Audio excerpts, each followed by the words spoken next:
하박국 3장 16절 이하의 말씀을 읽었습니다. 사랑하는 성도 여러분, 무엇으로 말미암아 힘을 얻으며 살고 계십니까? 나에게 있어서, 우리 각자에게 있어서 각박한 현실 속에서 위로받고 힘을 공급해주는 그것은 과연 무엇입니까? 어떤 분은 이렇게 물으면 내 가족이, 내 자녀가 나에게 힘이 된다. 내가 그로 인하여서 힘을 얻으며 살아간다. 이렇게 말하는 것을 보통 듣게 됩니다. 제가 전에 어떤 프로그램을 봤는데, 이 다큐멘터리 프로그램이에요. 한 발로 자전거를 타시면서 일을 하시는, 정말 부지런히 일하시더라고요.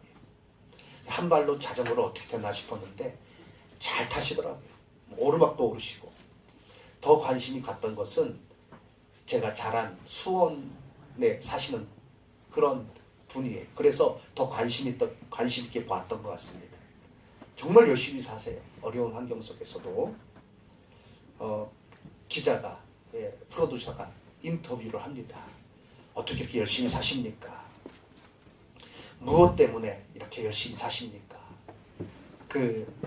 장애를 입으신 분이 하시는 말씀이, 내가 딸 하나, 아들 하나가 있는데 이 자녀들 때문에 내가 힘을 내서 이렇게 살아가는 것이다 라고 이렇게 말씀하시는 거예요. 얼마나 불편한 몸으로 가족을 위해서 헌신하는지 모르겠어요. 전 그 프로그램을 보면서 그 아버지의 사랑, 그런 걸 느낄 수 있었습니다. 그러나 또 한편으로 드는 생각은, 그 자녀들이 아직은 어리더라고요. 그런데 그 자녀들이 크고 나서 부모의 마음을 섭섭하게 할 그때에는 참 많이 괴로우시겠다라는 그런 생각이 들었어요. 우리 여기 계신 성도님들이 다 경험하시는 일일 줄 압니다. 초등학교 때까지는 정말 모범생이에요. 말도 잘 들어요. 그래서 아이들 생각할 때마다 뿌듯해요. 우리 아이, 금과 같은, 옷과 같은 우리 아이, 참 너무 감사하다. 자녀 볼 때마다 힘이 생긴다. 그런데 중학교 올라가니까요, 목소리가 변해요. 그래서 전에는 부모님이 뭘 시키면 잘 순종했던 아이가 이제 다른 말을 해요. 왜요? 싫어요. 그리고 자기 고집대로 부린다는 거예요. 고집을 부린다는 겁니다. 그런 상담을 참 많이 했습니다. 장로님 가정에 딸이 있는데 맏딸이에요. 그래서 정성으로 잘 키웠어요. 장로님과 그 권사님도, 집사님도 참 아주 자녀를 잘 키우는, 기도하면서 키운 자녀예요. 그런데 지금은 안 그래요. 대학 가가지고 지금은 정말 효도하고 잘 자랐는데, 그 아이가 중학교 때 너무 속상하게 하는 거예요. 그래가지고 장로님이 저한테 상담을 하시더라고요. 저보다 나이가 이제 1살 어르신 장로님에게 상당히 열심히 되고 일찍 장로 안수 받으신 거죠. 그런데 저한테 그 고민을 얘기하더라고요. 딸아이가 중학교 올라가면서부터는 자기 방에 들어가서 문을 안 열어준대요. 오자마자 꽉 문 닫고 문 딸깍 잠그고, 뭐 밥 먹으러 나오라 그래야 겨우 막 문 두들기고 그래야 나오질 않는다는 거예요. 좀 이 딸하고 대화도 나누고 싶고 뭐 여러 가지 좋은 것도 함께 하고 싶은데 자기 방에 들어가서 도무지 나올 생각을 하지 않는다는 거예요. 그리고 말과 태도가 바뀌진 거예요. 그러니까 그것 때문에 너무 속상하다고, 그걸 기도하고 상담하고 그랬던 적이 있습니다. 근데 감사한 거는 그런 경험이 저에게 있어요.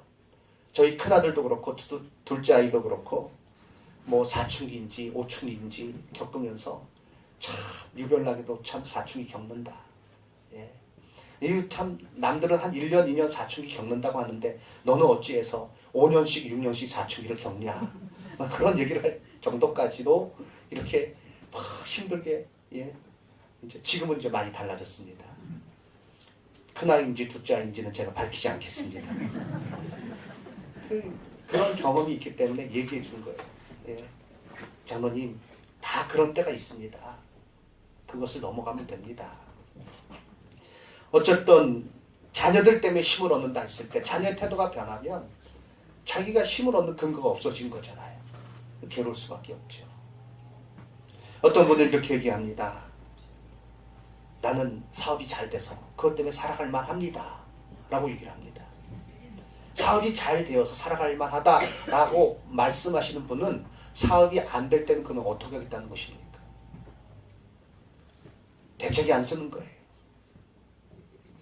오늘 무엇을 말씀드리려고 하는가 하면 우리가 살아가면서 이 삶의 무게, 누구나 짊어지고 있는 삶의 무게가 결코 가볍지 않다는 것입니다.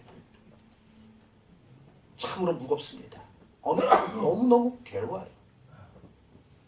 힘이 들고, 그리고 야, 내가 이거 정말 잘 살아갈 수 있을까? 라는 생각이 막 들어옵니다. 어르신들만 그 생각하는 게 아니에요. 젊은 사람은 젊은 사람들대로 그 생각을 합니다. 아니요, 요즘은 젊은 사람들이 그 고민이 더 많대요. 그래서 이 땅에서 왜 이렇게 되었는지 모르겠다. 절규하고 탄식하고 불만을 토로하는 젊은이들이 얼마나 많은지 모릅니다. 그래서 헬조선이란 단어가 생겨났어요. 지옥 같은 이 나라다. 젊은 사람들 정말 힘들게 하는 이 나라다.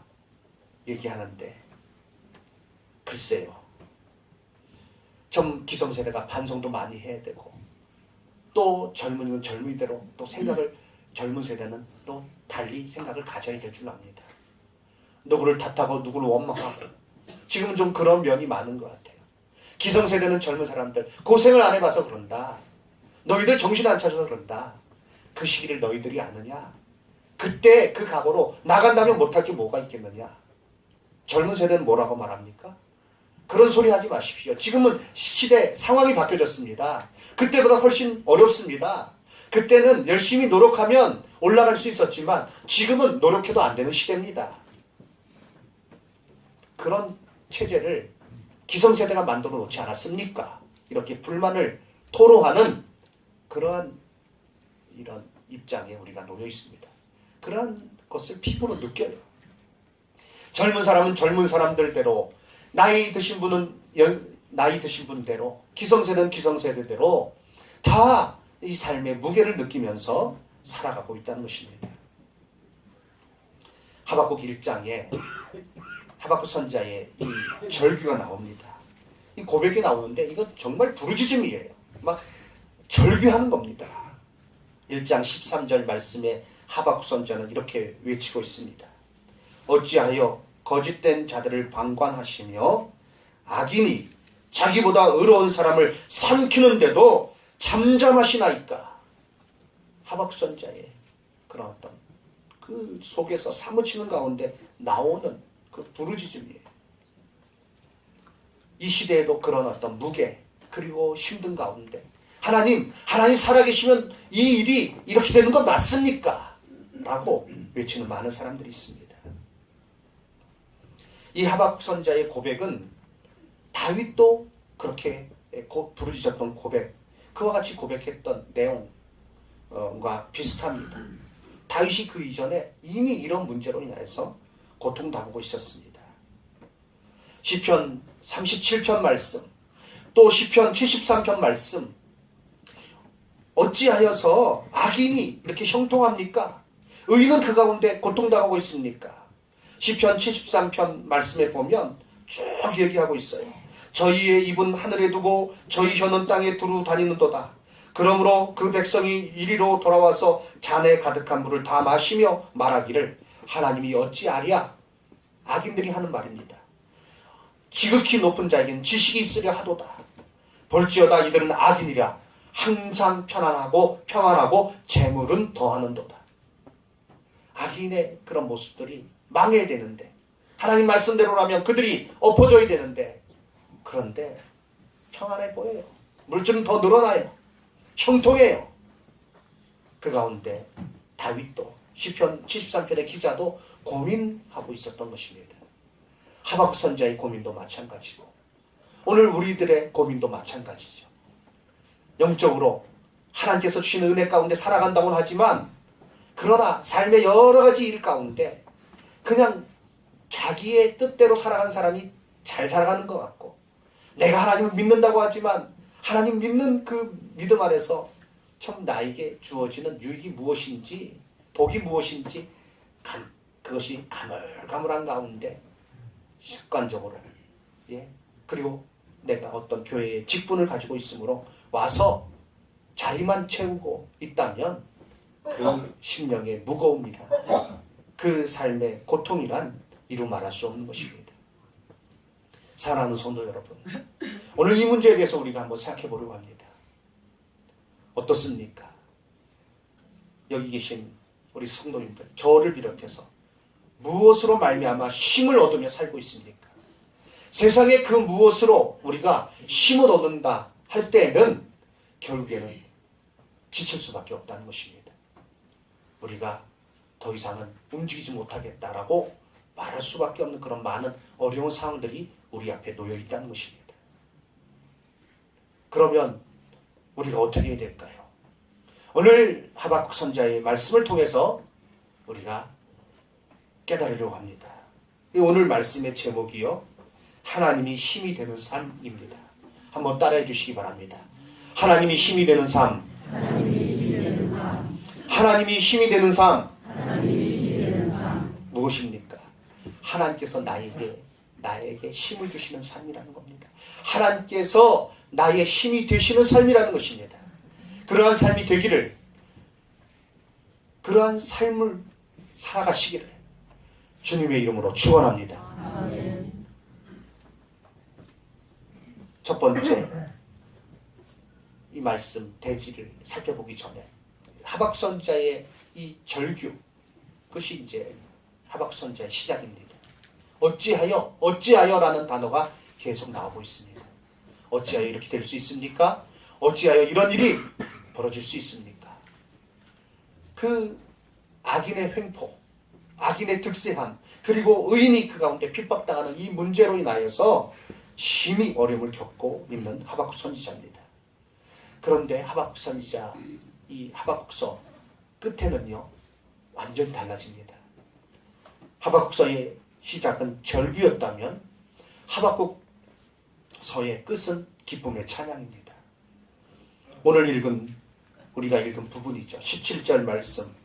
비록 무화과 나무가 무성하지 못하며 포도나무에 열매가 없으며 감람나무에 소출이 없으며 밭에 먹을 것이 없으며 우리의 양이 없으며 외양간에 소가 없을지라도 나는 여호와로 말미암아 즐거워하며 나의 구원의 하나님으로 말미암아 기뻐하리로다. 하박국 선지의 결론적인 부분이에요. 16절에도 보면 내가 들었으므로 내 창자가 흔들렸고 그 목소리로 말미암아 내 입술이 떨렸도다.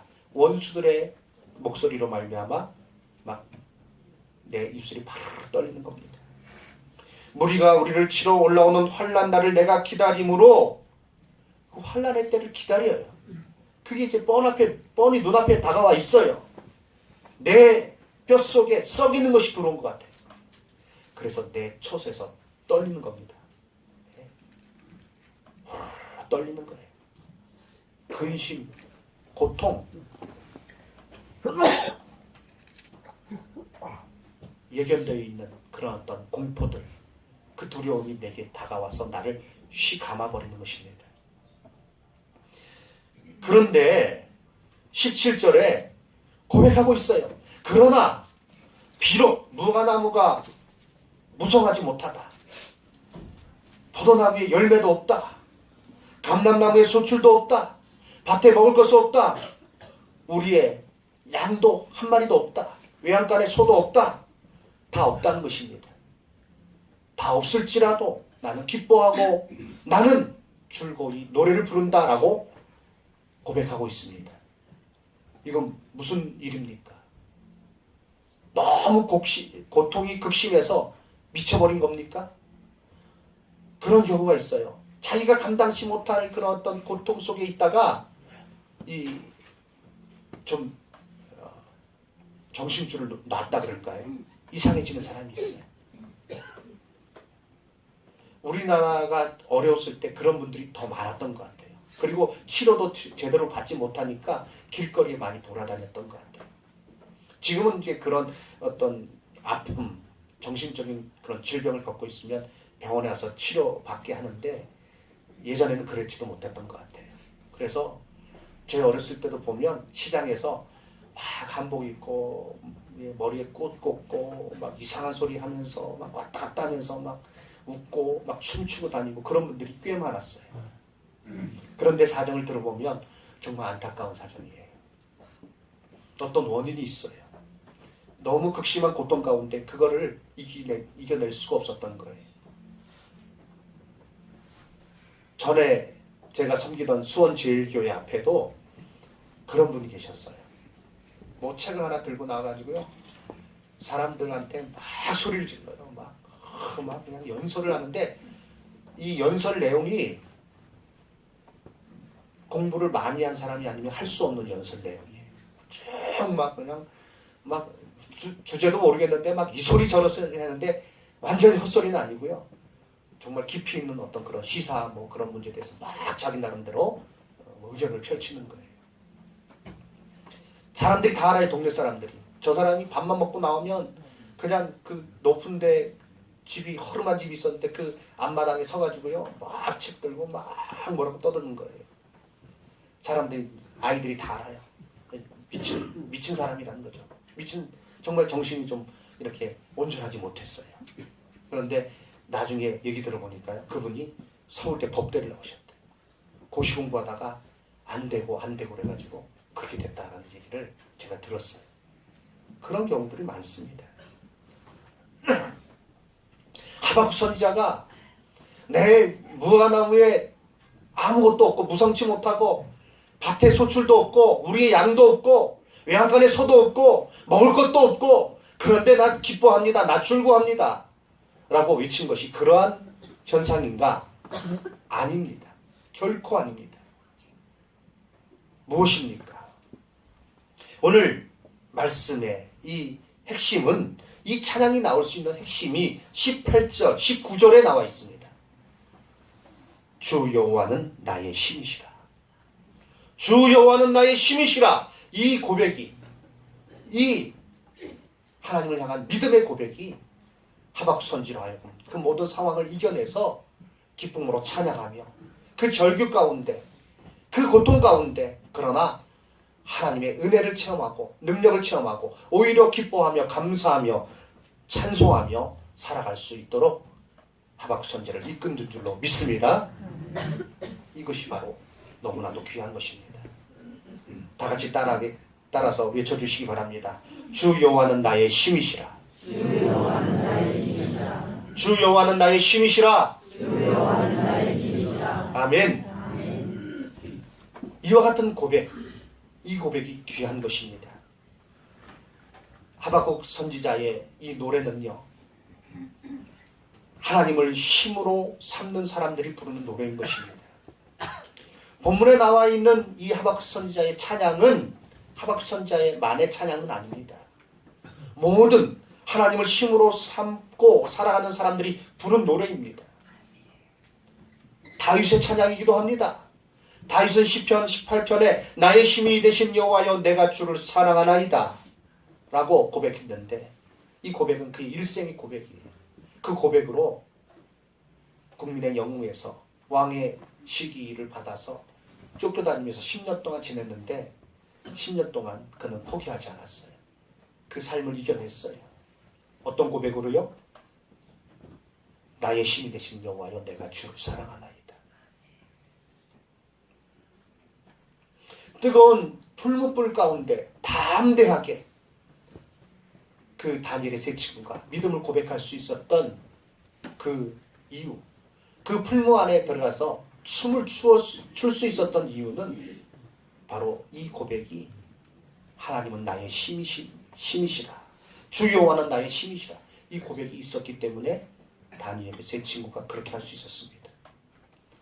억울하게 매를 맞고 깊은 감옥에 갇힌 사도 바울, 빌립보 지역에서 일어난 사건이죠.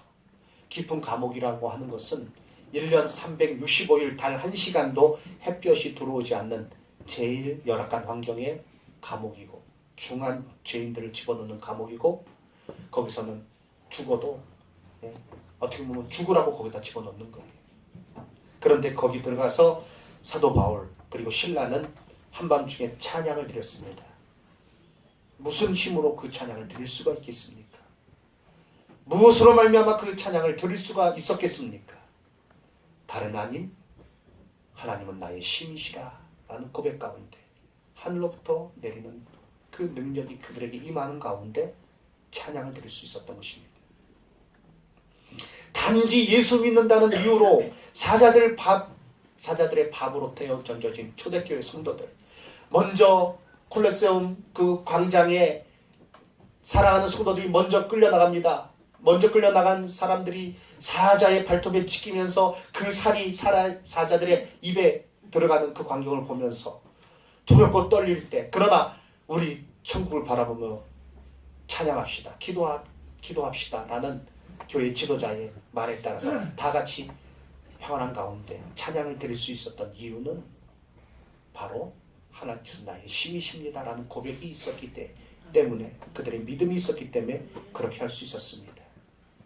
소모나의 초대 교부 폴리가, 그는 그 순교의 현장에서 끓는 기름감 앞에서 예수 그리스도를 부인하지 않았습니다. 당당히 그 길을 걸어갔습니다. 어떻게 그렇게 할 수 있었습니까?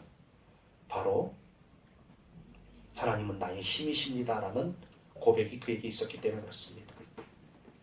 지금도 모든 것을 내려놓고 헌신하시는 선교사님들, 그 고백이 이와 같은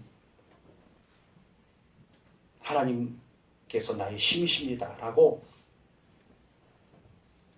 고백하는 가운데 나올 수 있는 그런 어떤 찬양인 것입니다.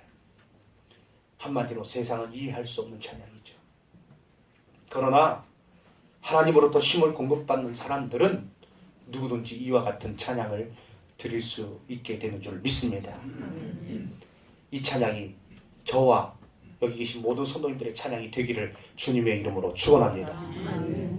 이유는 하나입니다. 하나님으로부터 힘을 공급받아서 살아가는 그 삶입니다. 하나님께서 나의 힘이십니다 라고 고백하는 가운데 우리는 하박국 선지자의 찬양을 나의 찬양으로 부르게 될 줄로 믿습니다. 두 번째, 이 힘을 공급받음으로 그럴지라도의 고백을 하게 되는 것입니다. 그럴지라도라는 이 고백은요, 상황을 이기는 능력이 그에게 있다는 것입니다. 믿음은요, 상황을 이깁니다. 현실을 부정하라는 게 아니에요. 힘든 현실을 애써 외면하라는 것이 아닙니다. 몸이 아플 때 얼마나 힘듭니까? 경제적으로 어려울 때 얼마나 괴롭습니까? 자녀들이 어긋난 길로 갈 때 얼마나 그 일이 괴롭습니까? 내가 계획했던 일대로 되지 않아야 할 때 그 받는 고통이 얼마나 심합니까? 여러 가지로 무거운 그런 일들이 많이 있습니다만, 그런데 참으로 사단은 교묘하게도 그 현실을 통해서 염려와 좌절에 빠지도록 우리를 묶어놓는다는 것입니다. 사단의 올가미예요. 그 염려와 좌절이라는 올가미에 묶이면 아무것도 못합니다. 염려하는 가운데 무엇을 할 수 있습니까? 못해요. 그렇다고 염려함으로 나아지느냐? 나아지질 않아요. 더 나빠져요. 좌절하는 것도 마찬가지입니다. 좌절함으로 뭘 좀 나아지는 것이 있느냐? 아무것도 없어요. 그런데 사단은 거기에 우리를 묶어놓는다는 것입니다. 염려하게 만들어요. 그저 두려워하게 만들어요. 여기 하박국 선지자의 고백을 보시기 바랍니다. 내가 들었으므로 내 창자가 흔들렸고 그 목소리로 말미암아 내 입술이 떨렸다. 무리가 우리를 치러 올라오는 환난 날을 내가 기다림으로 썩이는 것이 내 뼈에 들어왔으며 내 몸은 내 처소에서 떨리는도다. 아직 원수가 온 게 아니에요. 그런데 그 소문을 들었을 따름인데 나는 이미 패닉 상태에 들어간 겁니다. 이게 염려와 좌절에 묶인 사람의 특징인 것입니다. 사랑하는 성도 여러분, 사단은요, 이걸 얼마나 잘 이용하는지 모릅니다. 벌어지지도 않은 일 걱정하면서 거기에 빠져서 아무것도 하지 못하고 전전긍긍하면서 살아가도록 우리를 묶어놓습니다. 그런데 이것을 벗어날 수 있는 힘이 무엇인가? 바로 하나님은 나의 힘이시라 라는 고백인 것입니다. 그래서 그 고백을 우리가 함으로 사단의 유혹이 많고 사단의 시험이 많지만 사단은 풀무의 온도를 더 뜨겁게 올리면서 우리를 위협하지만 그 앞에서 담대하게 되는 것입니다. 다니엘의 세 친구 우상 앞에 절해라. 절하지 않았습니다. 잡혀왔습니다. 왕이 왜 절하지 않느냐? 절하지 아니하면 너희들 죽는다. 너희들한테 다시 한번 기회를 주겠다. 그리고 풀무의 온도를 높여라. 풀무의 온도를 7배나 뜨겁게 합니다. 얼마나 뜨거운지 그 풀무를 떼던 사람이 타 죽었을, 밖에서 그 풀무불을 떼는 사람이 타 죽었을 정도예요. 그런데 그 거석에 타오르는 풀무 앞에서 어떻게 다니엘의 세 친구는 고백하고 있습니까? 그리 아니하실지라도 하나님께서 우리를 구원해 주실 것입니다. 그리 아니하실지라도 우리는 그 우상 앞에 절하지 않겠습니다. 하나님은 나의 구원이십니다. 하나님은 나의 힘이십니다. 내가 지금 이 땅에서 죽어도 나는 하나님께서 나를 구원해 주실 것을 내가 믿습니다. 내가 결코 다른 모습으로 나아가지 않겠습니다. 라고 고백하였습니다. 이 고백을 가지고 살아가시는 우리 성도님들 되시기를 주님의 이름으로 축원합니다. 하나님께서 나의 힘이시고 내 삶을 붙드시는 분이라는 이 놀라운 고백을 가지고 있을 때 누구라도 그렇게 찬양하게 된다는 것입니다. 이와 같은 사람은 오직 의인은 믿음으로 말미암아 살리라는 말씀을 그대로 삶에서 드러내며 살아가는 사람입니다. 우리가 모두 그러해야 되겠습니다. 세 번째, 마지막으로 이 능력을 받으면 무엇입니까? 하나님은 나의 힘이십니다 라고 고백하는 가운데 그가 하나님께서 주시는 능력을 받게 되어 있습니다. 그것은 반드시 받게 되어 있습니다. 왜 그런가 하면 하나님의 약속이기 때문에 그렇습니다. 오직 여호와를 앙마하는 자는 새 힘을 얻으리니 이사야 40장에서 말씀하고 있는데요. 그 말씀 그대로입니다. 그 힘을 받음으로 우리는 진정 우리의 높은 곳에 다니게 될 것입니다. 하박국 선지자는 19절에서 고백하고 있습니다. 주 여호와는 나의 힘이시라. 나의 발을 사슴과 같게 하사 나를 나의 높은 곳으로 다니게 하시리로다. 하나님의 능력으로 살아가는 사람들은 모두 이같이 고백하게 될 것입니다.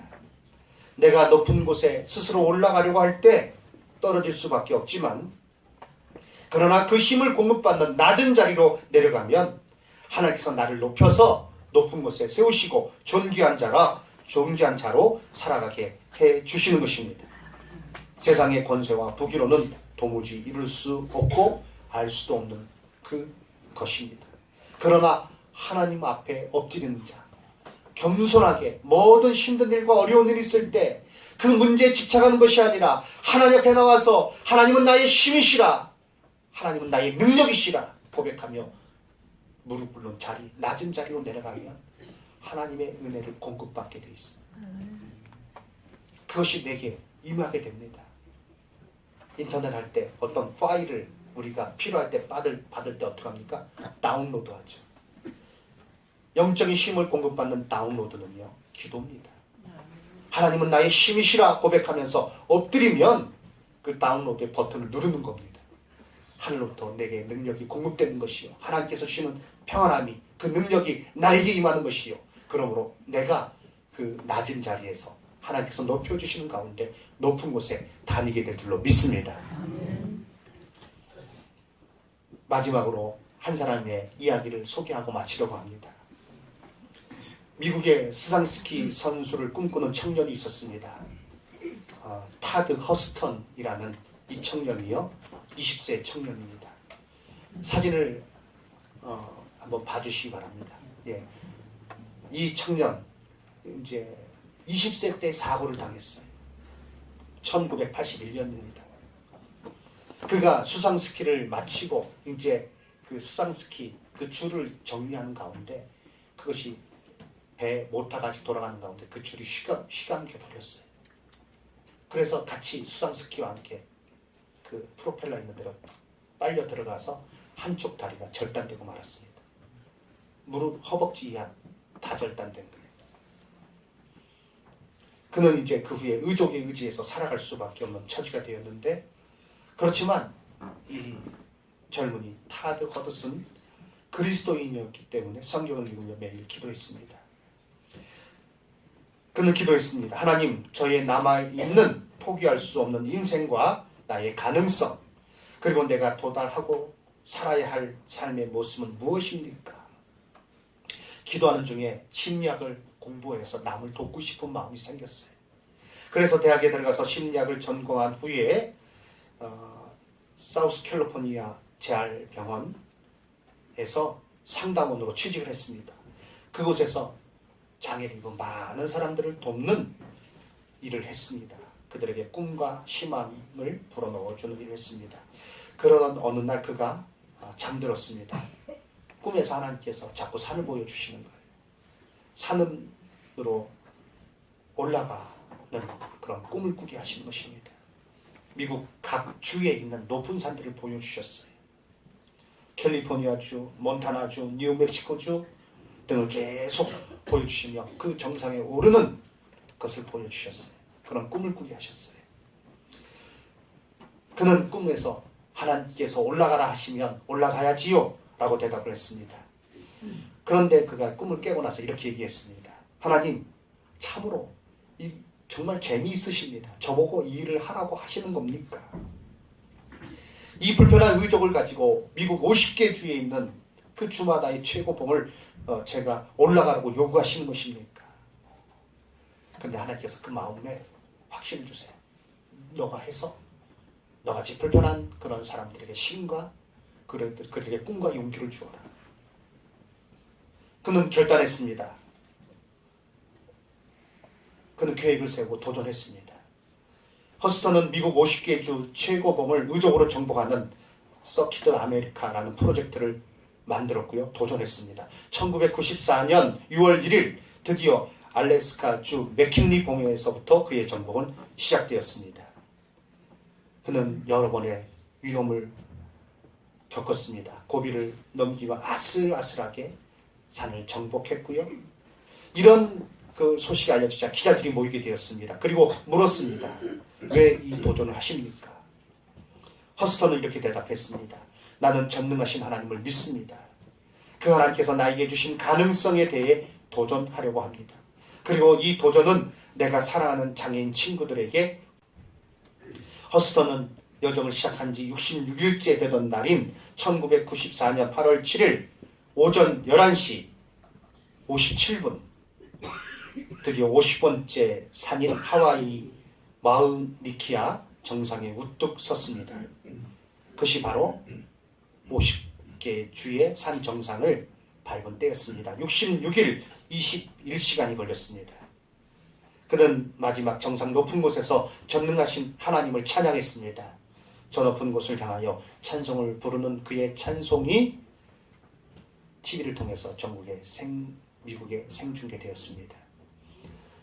그 사진, 아까 보였던 사진은 산을 오르는 그 서킷 아메리카 프로그램을 진행할 때의 사진이고, 그 후의 사진은 아마 좀 그 프로그램이 끝난 다음에 찍은 사진인 것 같습니다. 제가 이 사진을 찾느라고 좀 고생을 많이 했습니다. 한글로 검색하면 도무지 안 나오더라고요. 그래서 막 이렇게 검색해보고 저렇게 검색해보고 참 귀한 그런 어떤 믿음 가운데 도전한 그런 어떤 타드 허스턴의 삶이었습니다. 하나님께서는요 그렇게 힘을 주신다는 겁니다. 다 산에 올라야 되는 건 아니에요. 다 산에 오를 수도 없습니다. 각자의 그런 영역에서, 그러나 우리가 삶 때문에 이 핑계 저 핑계 되면서 나는 이러니까 못하고, 나는 이러니까 안 되고, 나는 이러니까 그저 그렇게 살아간다가 아니라 하나님께서 나에게 힘을 주시는 것, 하나님께서 나의 능력이 되시는 것을 고백하는 가운데 어려움을 이기고 그곳에서 내가 할 수 있는 그 방법을 통해서 하나님께 영광을 돌리며 하나님의 은혜를 찬양하며 하나님의 사랑을 전하며 그리하여 원망과 불평과 두려움과 절망의 삶이 아니라 기쁨의 찬양과 감사와 고백으로 그리고 내가 할 수 있는 봉사의 일을 감당하면서 살아가시는 우리 성도님들 다 되시기를 주님의 이름으로 축원합니다. 하나님이 힘이 되는 삶을 사시고 그것을 통해서 하나님께 영광을 돌려드리며 빛의 삶을 사시는 우리 성도님들 되시기를 다시 한번 주님의 이름으로 축원합니다. 아멘. 하나님 아버지 감사합니다. 하박국 선지자의 고백을 통해서 깨닫게 해주시니 감사합니다. 주 여호와는 나의 힘이시라. 나를 나의 높은 곳으로 다니게 하시려다. 이 고백이 하박국 선지자의 고백일 뿐 아니라 모든 이와 같이 동일하게 고백하는 자들의 삶이 되고 하박국 선지자의 그 찬양은 비록 무화과 나무가 무성치 못하며 포도나무에 열매가 없고 감람나무에 소출이 없고 무엇이 없고 그럴지라도 나는 나의 구원의 하나님으로 말미암아 기뻐하리로다. 이 찬양 우리의 찬양이 될 줄로 믿습니다.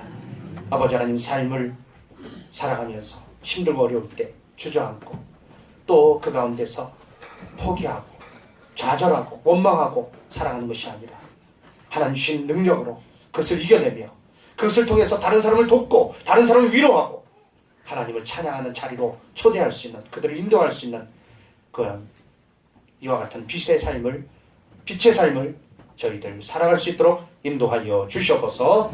예수님의 이름으로 기도드립니다. 아멘.